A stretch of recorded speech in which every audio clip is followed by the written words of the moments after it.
দ্বিতীয় দিনের মতো মিনায় শয়তানকে পাথর নিক্ষেপ করছেন হাজিরা। মিনা থেকে পাথর নিক্ষেপ করে মক্কায় যাওয়ার পথে হারিয়ে গিয়ে মক্কা ও মিনায় বাংলাদেশ হজ মিশনে আশ্রয় নেন অনেক হাজি। কুরবানি সহ বিভিন্ন অনিয়মের সাথে জড়িত কাউকেই ছাড় দেয়া হবে না বলে জানিয়েছেন ধর্মমন্ত্রী। মক্কা থেকে এমওএ আলাউদ্দিনের প্রতিবেদন। হজ কার্যক্রমের অংশ হিসেবে দ্বিতীয় দিনের মতো মিনায় অবস্থান করে শয়তানকে কঙ্কর নিক্ষেপ করছেন হাজিরা। আগামীকাল মিনা ত্যাগ করবেন বিশ্বের নানা প্রান্ত থেকে আগত এসব হাজি। হজের নিয়ম অনুযায়ী শেষ দিন সূর্যাস্তের আগেই হাজিদের মিনা ত্যাগ করতে হবে।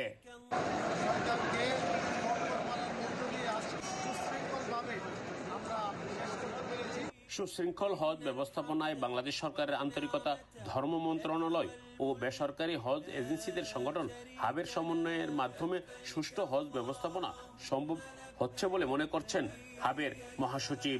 হারানো হজযাত্রীর সংখ্যা এখন পর্যন্ত খুব বেশি নয় এবং যারা হারাচ্ছেন তাদেরকে আমরা যথাযথভাবে মন্ত্রণালয়ের কর্মকর্তাবৃন্দ এবং হাবের সম্মিলিত প্রচেষ্টায় আমরা তাদেরকে যথাসময়ে তাদের এজেন্সির হোটেলে আমরা ফেরত দিতে সক্ষম হচ্ছি। মাননীয় মন্ত্রী মহোদয় সার্বক্ষণিকভাবে এই বিষয়টি তদারকি করছেন। আমরা ওনার নেতৃত্বে সুন্দরভাবে বিষয়টি দেখভাল করছি। যেসব হজযাত্রী পথ হারিয়ে মক্কা এবং মিনা হজ মিশনে আশ্রয় নিয়েছেন, হাব নেতৃবৃন্দকে সাথে নিয়ে তাদের সাথে দেখা করেন ধর্মমন্ত্রী। হারিয়ে যাওয়া হাজিদের দ্রুত তাঁবুতে পৌঁছে দেয়া, তাৎক্ষণিকভাবে খাবার ও নগদ অর্থ সহায়তা করেন এসব হাজিদের। কুরবানি সহ বিভিন্ন অনিয়মের সাথে জড়িতদের বিরুদ্ধে আইনগত ব্যবস্থা নেওয়া হবে বলে আশ্বাস দেন তিনি। এখানে যারা হাজি সাহেব আছেন ওনাদেরকে জিজ্ঞাসা করতে পারেন আগের তুলনায় এখনকার হজের ব্যবস্থাপনা কেমনটা হয়েছে, এবং আমাদের কর্মকর্তারা সচেষ্ট যাতে এই সমস্যাগুলি সমাধান করা যায়।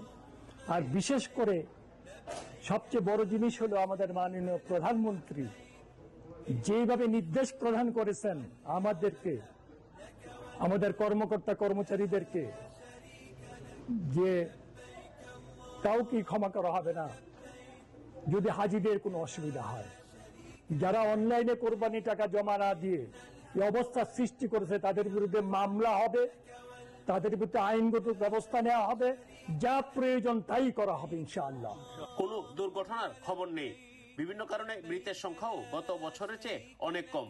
হজ ব্যবস্থাপনা নিয়ে হাজিদের অভিযোগও তেমন নেই।